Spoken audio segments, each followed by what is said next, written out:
Learn actionable insights to fill in the blanks of your business. Welcome to the business side of business. Now, here's your host, Talmar Anderson.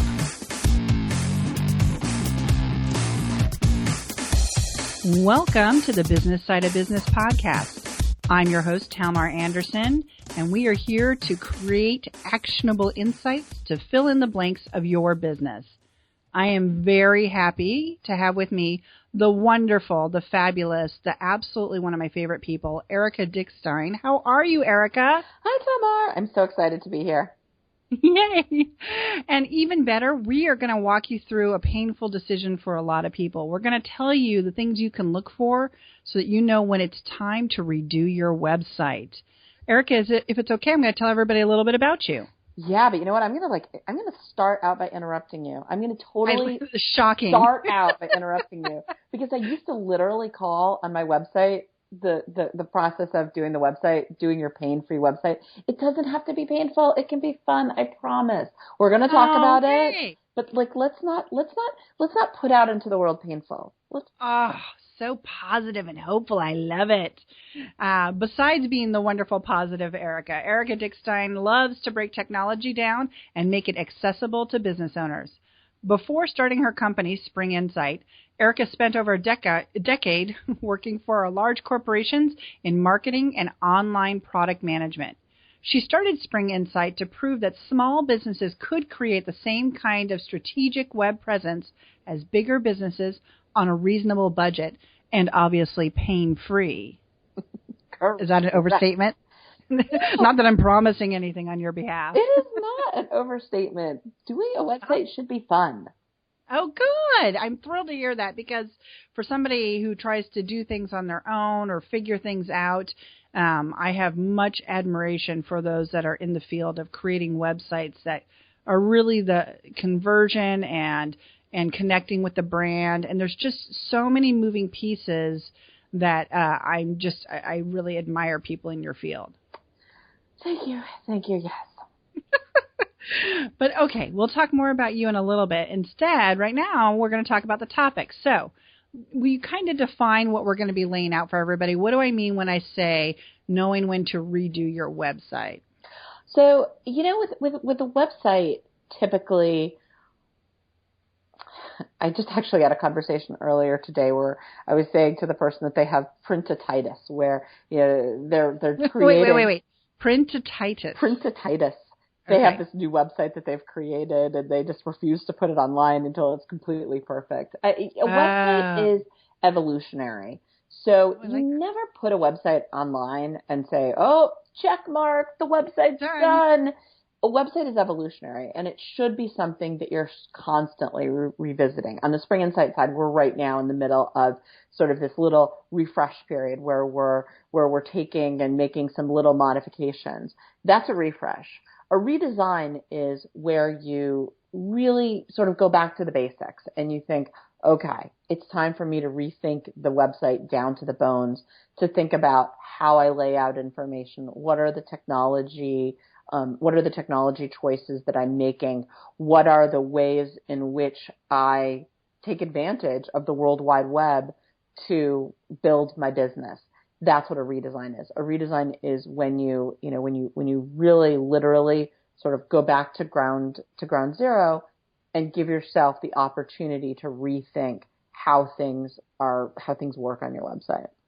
I get it. So breaking it down, so that you're breaking it down to the original building blocks and really giving yourself an opportunity to position yourself correctly on the web. Yeah, I mean, it's not like you're going back and, deciding, hey, right now I'm a baker that makes bagels, maybe I should become an architect. I mean, we're not. That would be a different website feed, though. Exactly. We're not talking about that. Obviously, there are some of the basics that you're converting, and I don't want to make it that sounds painful in and of itself, sort of going that far back. But what we are doing is we're taking and we're not altering the dress. we're taking and we're rethinking the dress. So we're thinking about, hey, wow, you know what? When I bought the dress last time, it was evening wear. Am I looking more to have like a summer dress this time?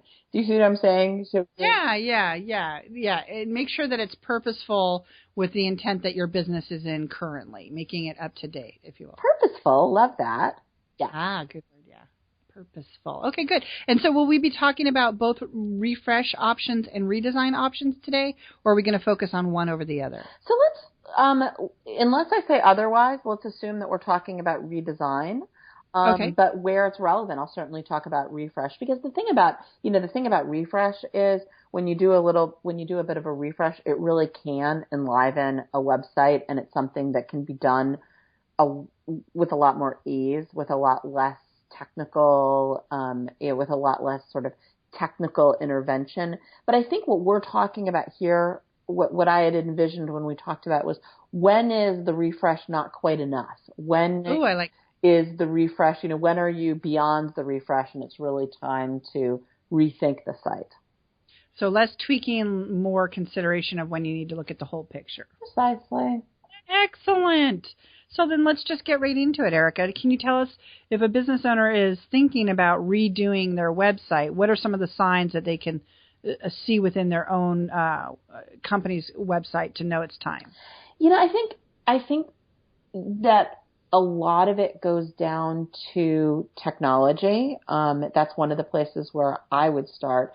Is the technology that your website running with, is that appropriate for the business that you're running, and for the needs of today? So a big keyword in 2015, really it has been, I would say, since late 2013, has been a responsive design, meaning, is it a website that renders properly on the size of the browser that you're calling it up on? So if you're calling it up on a telephone, it's going to look right for a telephone. If you're calling it up on a tablet, the same thing, and the same thing if you're calling it up on a website. That responsive at this point is sort of the state of the art in terms of creating new websites. And that, to me, is a really big defining factor for organizations. Is it time to redesign? Yeah, if your site isn't built in responsive, it probably is. And there are a number of reasons, including that Google just actually made a change with the algorithm. I mean, those are the words, Google change an algorithm, that brings fear upon the hearts of thousands. But they did make a change in the algorithm, and they are favoring, particularly in mobile search, they're favoring mobile-friendly sites. So, well, and I was just going to say that. So when you're saying responsive design, we're saying we need our website to be accessible and mobile friendly is kind of the non-tech word that I would think of that you could relate to the responsiveness of your website. If I have to go to your website and I have to scroll the screen left and right to read the content, you don't have a responsive website, correct? That is correct, although that is in some ways the same way as all poodles are dogs, but not all dogs are poodles. So not every mobile friendly website is going to be responsive, but the best ones and the most state of the current ones are, because what that means is it's really redesigning the site for that. So yes, Okay, and I think that would, that goes back to knowing your business and knowing how people are accessing your information. Mm-hmm. And I haven't said it enough. I'll say it again. Google Analytics is the best thing ever, and all the tools that measure those kind of analytics that show when people come to your website which kind of a platform or device they're viewing it on. And if you've got 98% on your mobile, well, then you absolutely need to design for that. Isn't that correct? I'm shaking my little head off here in agreement with you. Is that a yes or no? Okay. Yes, you can totally. Yes, absolutely. So going back to your question, though, so I would say your original question about knowing sort of when it's time, I would say technology is a big driver. The other big driver that I see for so many websites, so I have a tendency to say, when I come in and I look at a website, typically that is, let's say, 3 to 4 years old, I'm going to be faced with one of two syndromes. Okay. Okay. I call them either the museum syndrome or the decoupage syndrome. Decoupage. Okay. Okay. So the museum syndrome is they finished my site 3 years ago, and my site is now the perfect representation of where my business was when it launched 3 years ago. Preserved that moment in time. It has preserved that moment in time. Got it. And then the decoupage syndrome is precisely the opposite. We finished the website, but maybe we didn't think about all the things that were coming, and so we just sort of kept slapping things on there. And piecemealing on there. So you see that a lot with, where people have like lots of badges or lots of promotional elements where they haven't given a lot of thought to that. And then so they start pasting them on, but then each one to be able to get attention has to be a little bit more loud than the last one. So you sort of go there and you're overwhelmed by it. Yeah. And, and I think that decoupage syndrome also comes in with the layering in of technology one at a time, as opposed to thinking about how they all come to be. I know there's a lot of tools out there that create great calls to action. Like I apologize that I can't think of the tool right now, but there's one that you can put on a website and it gives you top of the line, sign up for my mailing list right here. And then there's ones that can link to your social media and then to your YouTube channel and then to your blog page and then to your this and that. And I think that the technology piecemealing creates a real kind of overcrowded issue when you're trying to access those websites as well. Yeah, no, that you make a great point there. And what happens is they're in some ways, these plugins that you're talking about are so easy to add that you don't necessarily think about them in the context of the entire site, and you sort of look at them and you're used to seeing your site. So then when you add it, you're just seeing the change. You don't necessarily sort of see the whole thing. But that's a great point. Yeah. So if we've had our website for 3 to 4 years, and we know that we've either frozen time and created the museum concept or the decoupage concept, as well as making sure that we're current with technologies. Are there any other things that we should be looking at when we're trying to consider whether or not we're ready to redo our websites? You just inadvertently hit on one of them, which is time. There's a time and a style thing. You take a look. I just cleaned out my closet, and there are just pieces in my closet that I was cleaning out. I was laughing. Oh my God, I cannot believe that I was wearing that a few years ago, but I was. And you don't realize the subtlety of trends, but there are trends that really do sort of move on, and some for good reason. In the website world, the sliders, you know what I mean? I call them slider. They're also sometimes called the marquee area. So that big area on the front that changes every 6 seconds. Yeah. It's been going out of fashion for the last few years. And there's a lot of reasons why. There's some technological reasons in terms of load time. But the biggest issue is that, people come onto sites and they bounce off so quickly. So if you're expecting them to see 3 sliders that each are, it's not going to happen. Each is on for 6 seconds, then for them to see 3 sliders, they have to be there sitting there looking at your site for 18 seconds. And that's just not realistic. Right. But, that's sort of one of the things that I believe, I still see them all the time, but I think that as we go on, that's going to be another sign of something that's just kind of dated. So there's just a time piece or a time piece and a trend piece where you get to a certain point and it's time to redo.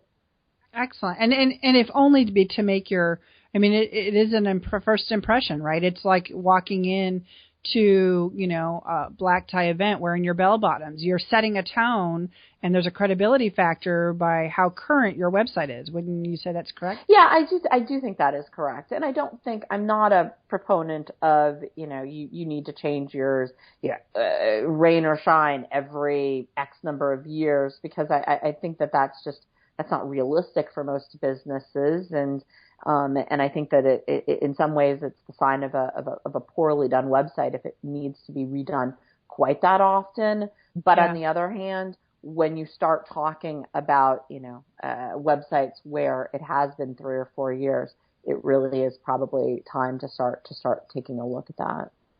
And certainly, I'm sure it's also industry specific and growth size, depending on if you change your market in any way, those are probably definers as well. Just knowing your business model and the industry needs, if those changes come online. Right? Yeah, no, that's definitely true. And certainly as the technology becomes more complicated, we're not even really, we're I think talking more here towards websites that are more lead development and lead acquisition, as opposed to e-commerce sites, because that becomes a whole different world when you start talking about e-commerce sites and the needs that they have in terms of keeping current with technology. Yeah, I highly, I would bet that creates a constant need. It must be a part of your regular budget and attention, I would assume. Oh yeah, absolutely. And around the security, around all of the things that can change for e-commerce, absolutely true. Excellent. Is there anything else we need to be looking at? We've got our technology issues. We've got to make sure that we're not frozen in time or piecemealing our pieces after 3 or 4 years. And we want to make sure we're not outdated or misrepresenting, the currentness of our own business and its representation. Anything else we should be looking at? I think those are the big ones. I mean, I think there's a lot in there, particularly in that second one, keeping up with your business. We could talk about that one. We could talk about that one for a very long time. You mean the growth size, or which one did you? I'm sorry. The decoupage versus. Museum. There's just a lot there. There's a lot of there's a lot of pieces, particularly when it comes to, is the site properly representing your business? Is it? There's just a lot of pieces there. Yeah, that makes sense. And that's why we need assistance such as you and your wonderful company, Spring Insight. But one of my favorite things to do when I've got an expert here on the hot seat is to ask them those things that really kind of burn your buns, if you will, that big mistakes that you see all the time, or consistent misconceptions about what a website should or should not be doing. Is there anything we need to be looking out for when we're considering redo and any mistakes that people are making with that? So I think that the biggest mistakes that I see in terms of websites and where I see websites most frequently go wrong is when they're being driven by vision other than that of the best and highest need for the people visiting the website.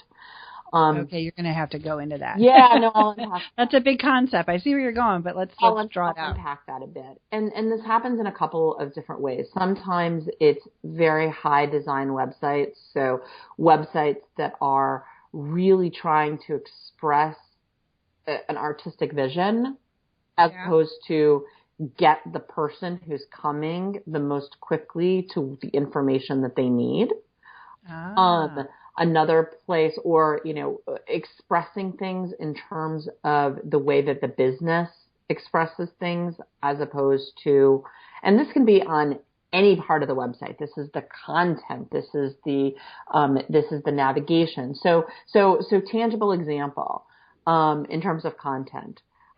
Yesterday I was looking at a website, and it was a legal website, and I was going to the estate planning part of the website. And if you think about it, as a consumer who's looking for estate planning, what am I actually looking for? What's the problem that I'm trying to solve? The problem that I'm trying to solve is I want my assets, my worldly assets, to be safe should something happen to me. And I want them to go safely to my children. Mm-hmm. The legal website I was looking at, in our 15-year history, the asset, the estate planning section, blah, blah, blah, blah, blah, blah. And it's written in such a legal way, such a technical way.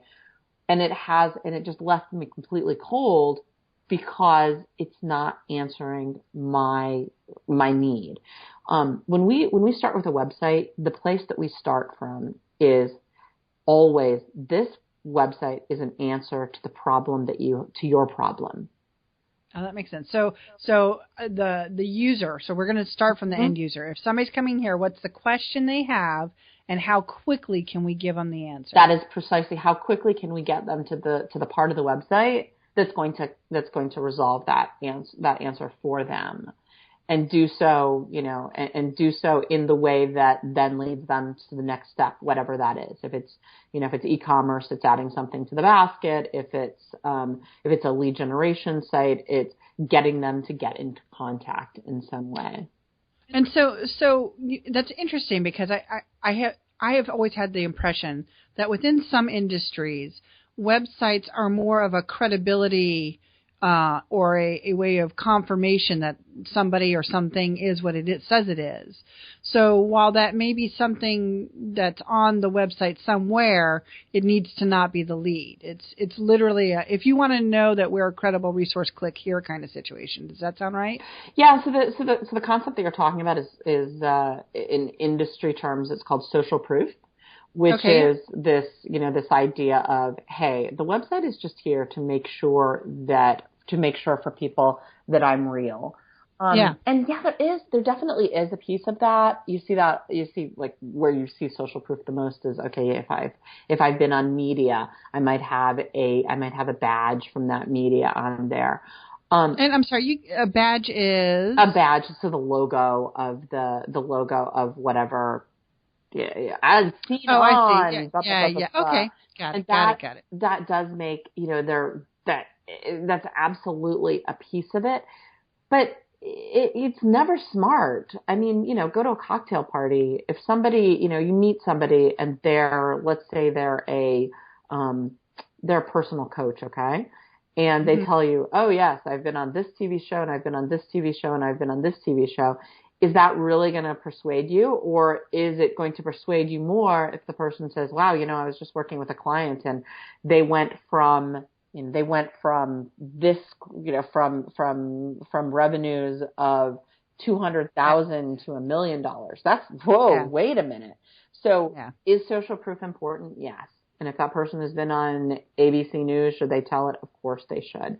But at the end of the day, even a website that somebody thinks of truly as a social proof website, it's part of the job is to help, is to help move people down that line to seal the deal. That makes sense. I agree with you 100%. It was funny you mentioned the law firm, and so that reminded me, having my own personal background in law firms, I wanted to hit on the idea that the majority of the law firms that I've had experiences with feel like the website is just to further reiterate that, yes, we're the smartest, biggest brain in this industry and we can help you. I mean, they're limited by regulations, but there are a lot of industries that have those, confined when they're doing websites, and you can still say, but don't, come see us. We want to help you with whatever it is we're providing. Yeah. And you're absolutely right. It's a couple of things pop to mind when you start talking about it. I mean, first of all, I will bluntly say that pretty much anytime I'm looking for a what not to do, I take a look at, you can always count on the law firms and the accountants to give you a website that's gonna make you cringe. So there is a bit of that. It's a little bit of an easy out to use them. Yeah, no, and I did not mean that. But I think that what an opportunity that is for lawyers when you see one where they really have taken it and they've turned it on their head, and instead of talking about themselves, they're talking about how they can be of service to their clients. It's like, whoa, are you kidding? This really, they're so ahead of the they're so ahead of the competition. And you know what they say, you don't actually, when you're running against a bear, you and your friend are running against a bear, you don't have to run faster than the bear. You just have to run and get faster than your friend. I do like that example. It's a very good one. Okay, so we want to make sure that we are not too high design or too stuck in conveying our own personal brand that is, of service to us and our ego as opposed to of service to the client. Any other mistakes that we need to be looking for? Unpacking further sort of that idea, we just want to make sure that the website is designed in a way to get people to where they're trying to go. And and that means understanding that there are norms in the way that when people look at a website, there are places where the navigation needs to go. The navigation needs to go either along the top in most cases, or in some cases you can put them on the left side. But you can't put it on the bottom because that's not where people look for it. You need to create a place where people are going to be comfortable going around and finding what they need. That makes sense. So when you're considering your website design and whether it's time to redo it, really we just want to make sure that at the end of the day, the website is serving what we currently are trying to offer our clients, finding easy answers to how we could help them with whatever problem or solution we are offering. Yep. Correct? And thinking ahead as what are the things that in the next 2 to 3 years I think I am going to, so making sure that you sort of have built that into the plan. But that's a little bit, That makes sense. Yep. That's great. That's fantastic. I appreciate you sharing that. Erika, I'm always excited to have such great, smart, big brain people on our podcast here. That includes you fabulous website genius. But I'd love sharing what you may have gotten in your own way. As a business owner, it's very difficult, and we all have our own challenges. So having something that kind of you got in your own way within your own business, or something that kind of kept you from getting on to that next stage of growth that you'd be willing to share with us? Yeah, two thoughts I would share with you in times, places where I've gotten in my own way. The first one I would definitely say, particularly a little bit earlier, when I'd first started Spring Insight, was understanding pricing and understanding your own place in the pricing sphere. It becomes very easy, people with websites. I'm sure this is the case with pretty much everything. People can build their own website. They can go to they can go to Squarespace and build a very attractive site. There's all kinds of things that they can use, and so it becomes easy to try and compete with lower cost or even free options until you realize, you know what, I can't compete there. That's if people are playing in that sandbox, then they're not my customer. That's just a different customer. They're looking for something different, and the people who are coming to me are looking for somebody who's going to serve an advisory role. So I would say that was something that really, really stood in my way earlier on. And how did you finally go, you know what? I don't want the person who wants to know how to do it. I want the person who wants me to get it done for them. Well, what happened was, for so long, I had sort of banged my head against this wall of, feeling like I was almost apologizing for my pricing and what I was charging, where I would, get on the phone. Well, the reason that we start our, is we have this very iterative process, and feeling like I was explaining myself. And actually, a very brilliant woman named Talmar. Yes, tell me more. To me, used this brilliant analogy with me about, and I love this, the toothless meth head. That, yes, a toothless meth head could fix the gutters on your house, but you probably don't want that. And it's so funny. I actually have to mention to you that we recently did replace the gutters on my house. Were you watching them to see if they had other intent, or did you pay the value for a good service? We actually hired our normal guy who does a great job and who does not do it particularly inexpensively, because you're absolutely right. There's the value of having this done and having it done in a way that there are absolutely times. There are times that I even tell clients of mine, oh, you're putting on a small fun run. Oh, you're doing this. You don't want to hire me to do that website. You're not going to be able to derive enough value out of that website for me, for the Spring Insight team to go through the Spring Insight process for that website. You really want to create a smaller site. But for the right sites, we are going to create that value for you, just like the right person will create more value for you in putting up the what you call it, the gutters. The lowest bottom price does not safeguard you against being sued or robbed at a later time, or any of these things that somebody who's trying to get the bargain bottom price might have. They just might have ulterior motives. And so I always challenge friends like Erika and other people to look in the mirror and remind themselves, you are not a toothless meth head. You are providing a valuable service with many benefits to it, and price right. So I'm thrilled to hear that I was able to help you down that road. Woohoo! Woohoo! The other thing that I wanted to mention just really quickly, because that was one that I faced a little bit earlier on, and as I was thinking about this, I was thinking I think it would be more honest even to talk about a piece that I'm still stymied with and I'm still struggling with, which is the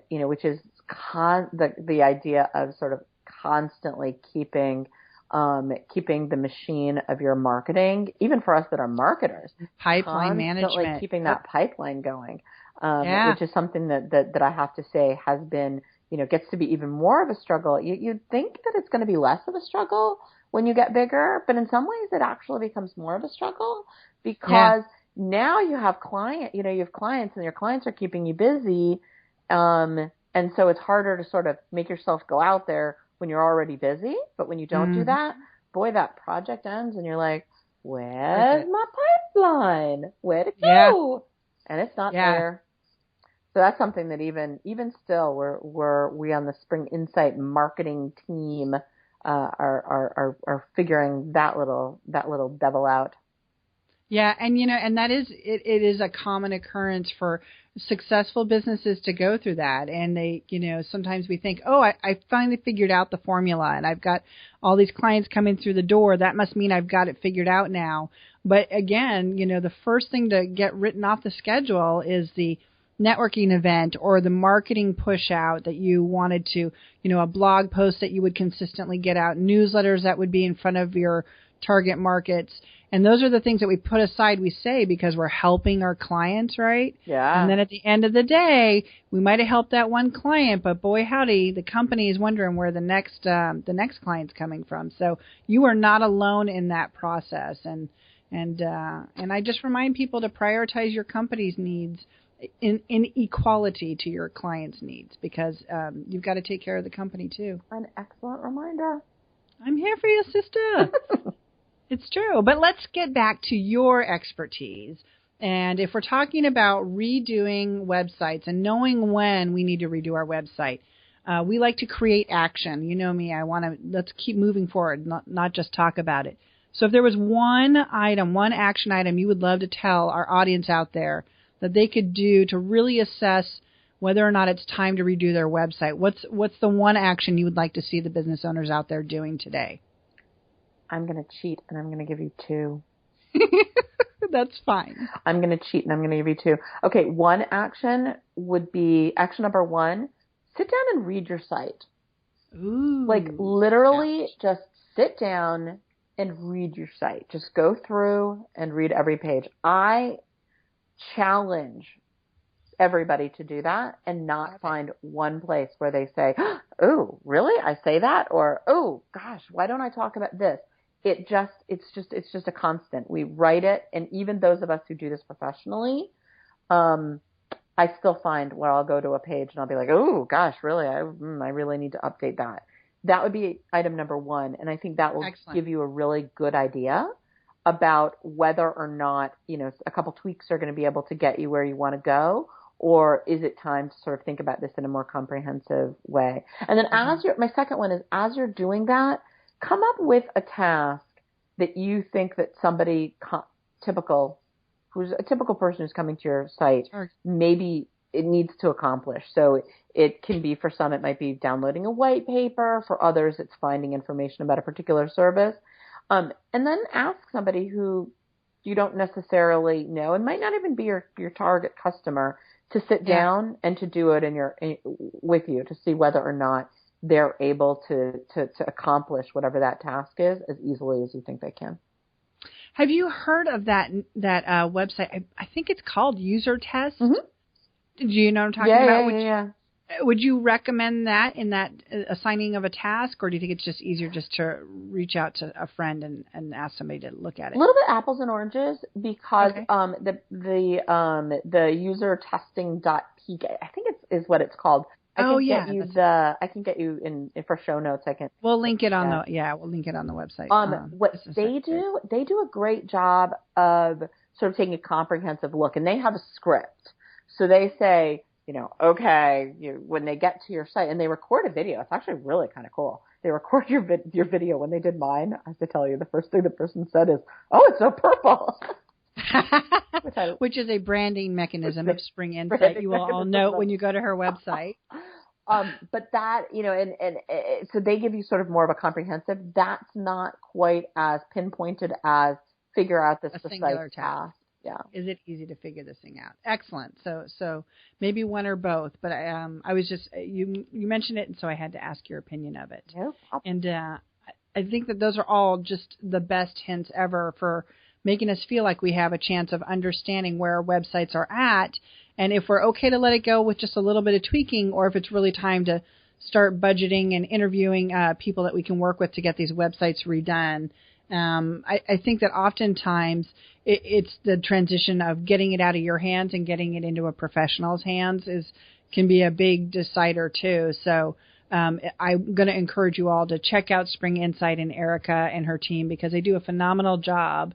But Erika, I understand you have an offer for the audience today? I do. I actually thought about offering this up as my one thing to do today, but decided that might be a little bit déclassé. We do free website assessments, which is where we look at any, and when I say we, it's actually me that does it.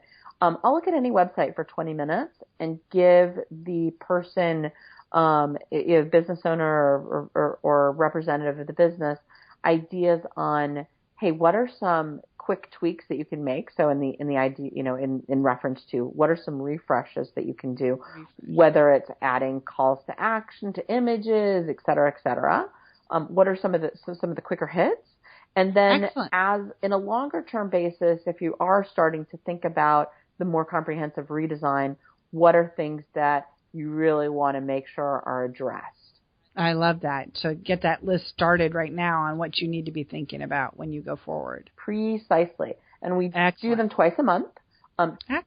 Typically on the second and fourth Wednesday of the month. It's not always that way though.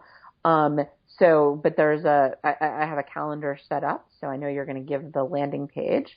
I am. Yes, I am. And if you all will make sure when you go over to the podcast website, the business site of biz.com, under Erika's episode, we'll have links to her website as well as the free assessment so that you can get online, get over to her site, get on her calendar, because I cannot tell you how helpful her insight is when it comes to making sure your website is getting across what your clients need to know. Perfect. Yes, Excellent. Absolutely. And that I think is another piece that sort of gives, you mentioned the peak people. That's looking and hearing what somebody who is sort of your average Joe. Yeah. And then when I do it, it's hearing somebody who's really in the business. So they're both really awesome ways of approaching it. Two different purposes, but though. It is, I love doing them. I have to tell you, don't tell my clients this, because I think it would make my clients sad that they're not my favorite part of my week. but I love doing the assessments because you can just come in and you know, it's so fun when you first look at a website to kind of I know, but you have to remember on the other side, it's like going to the dentist without brushing our teeth. We're like, oh, Eric, it's going to be like there's no call to action here, so be gentle with us. It's true. It has to be painful. I know. I love that. And you are gentle, and I do appreciate that. And so I want to make sure that everybody can find you. Tell us again how we find your website, Erika. So my website is springinsights.com. So Spring Insights can be either you see it, insight, or insight like, you know, Erika provides the most amazing insights. So springinsight.com, and the landing page for signing up for web assessments is springinsight.com/web assessment. And we will have a link on that underneath your podcast, your show notes. So please make sure everybody goes and checks it out. Take advantage of this. Not only will Erika tell you how wonderful your website is and how really not bad off it is, but her genius will quickly give you an idea of whether you need just a refresh or a redo, or you're really good to go and conveying on a really great level. So she's a honest and wonderful person to work with. So, Erika, I want to thank you so much for sharing your insight with our audience. I know that websites are painful and scary for some of us and fun and exciting for others, and that's why we're so grateful to have people like you in our lives helping us grow our businesses. I just rolled my eyes at you. Stop. Why? Painful and scary. Stop. I know, but there's a sweet genius in it that you have that helps people like me. Just like some people don't love numbers, I help them understand it. You help us understand websites. Okay, so let's negotiate our way to. Some people start out thinking that the process is painful and scary, but then just like with numbers. Then when they've met you, they realize that numbers are actually something that they love because they help them do their job better and make their business better. Yes. Your website, it doesn't have to be only some people think that websites are website redesign is fun. All people can think that website redesign is fun. Well, certainly if they're working with you, I'm certain that is true. And so I'm grateful for your time. I'm really excited that you're here sharing with us all the things we can be looking for to take control of this really integral part of business nowadays. Whether you're offering a product or a service, a website is such an important piece. So this is super helpful to me and my audience. To my listeners, I want to say thank you so much for tuning in once again. Don't forget to subscribe and share it with all of your wonderful friends out there that you want to be equally as successful in their business endeavors. I'm going to ask you one more thing, audience. I need you to go and grow. Thanks for listening to The Business Side of Business with your host, Talmar Anderson. Subscribe now so that you don't miss a thing. Get more information and check us out at businesssideofbiz.com.